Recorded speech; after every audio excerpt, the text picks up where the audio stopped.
लैला तुल। मैं हूँ अंसानवार और आप देख रहे हैं। मैं हूँ बख्तावर अब्दुल्ला। मैं हूँ अफसालिया अशरफ। मैं हूँ आपके प्रोग्राम खुले आपका मेज़बान मोहम्मद अशरफ मुगल।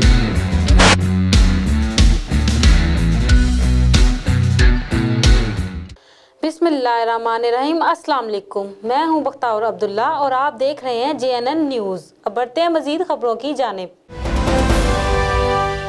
M5 पर ज़ाहिर पीर के करीब लैंड क्रूज़र ट्रॉलर से और कोच कार पीछे से टकरा गईं। इस हादसे में 5 अफराद उमैर यार खान, उमर ज़िया, जुल्फ़कार, सलीम दाद और M असलम जाँ बहक हो गए। वाक़े की इतला पाकर AC खानपुर यूसुफ चीना 1122 के रेस्क्यूज और पुलिस मौके पर पहुंच गई।